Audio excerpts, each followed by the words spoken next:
Hello and welcome to Teach Good, Teach Well. Today, over the next 50 minutes, we're going to teach you how to differentiate your classroom. It's what? It's 5. It's 5 minutes. Okay, over the next. Hi, and welcome to the thing. Over the next 4 minutes and 37 seconds, we're going to teach you how to differentiate all of your classes, regardless of subject area. Let's dive in. Step number 1, identify the fulcrum skills in your course. Big word, I know, big word, bonus points, big word of the week, big word of the week. What I'm asking for is, what is the skill that turns a good student into a great student? What is the skill that takes a student who can get by on his own into a student who will find most of your everyday tasks pretty frustrating? That is a fulcrum skill.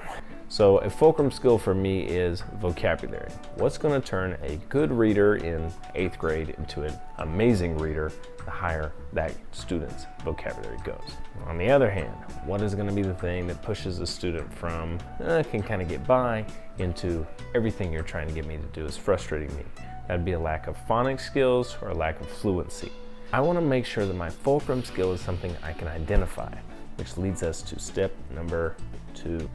Step 2, find or design an assessment that will look for those fulcrum skills. Now this can be anything. It can be something more objective, like in the English world we have a fluency test. How many words can you get through in a minute out loud when you're reading to just me in the absence of anything else? Or you might look for something a little more subjective. How long can you go in that independent project before I have to intervene and redirect you? Whatever the fulcrum skill is, as long as you can find a way to identify it, and you've identified it as one of the critical factors in your class, it can be assessed. Now we got step 3. Step 3, who is the largest group of students in your room?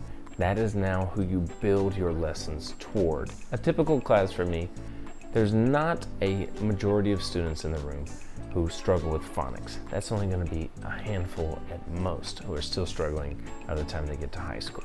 That's going to be one group.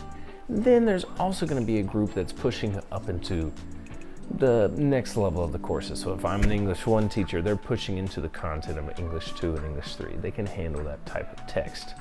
The majority of the people I'm going to be aiming the class at are the people who do not have the vocabulary, but they have mastered phonics and fluency.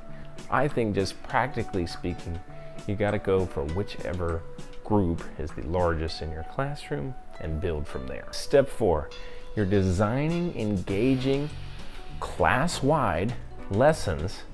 Everyone's talking about the same topic. Everybody's diving into similar work, but you're always cognizant of, does a student require that fulcrum skill to complete this activity, or will this be pushing that fulcrum skill that we're working on this end of the spectrum? I can find a different story. I can find a shorter one. I can find a prose poem that attacks the same subjects, attacks the same themes, does the same work, works the same skill that we're working on, whatever the standard is. I'm just giving you material that you can access.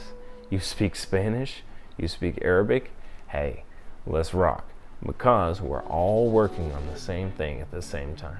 But none of the barriers that I've identified for you will be present in your activity. You're still going to be working the standard I need you to work on, but we're going to be working your fulcrum skill at the same time as the standard. Step 5 is continuing to integrate the class community. That is the thing that scares me about differentiation. You're no longer teaching a class community. You're just teaching a bunch of different separate skill groups. Integrate.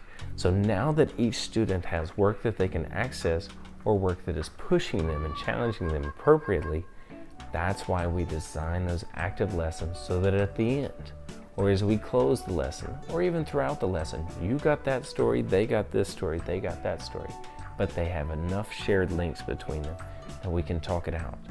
We're all looking at the same thing together. Yeah, we're looking at it in different ways, and yeah, your data set's way bigger than ours, and yeah, your multi-step equations only have 2 steps in them, but still, we're all trying to find the same answers, and at the end of the day, I can tell you what my experience was. You can tell me about your experience. We can trade thoughts and opinions. That is the key, because you want to be teaching and pushing forward together as a class community.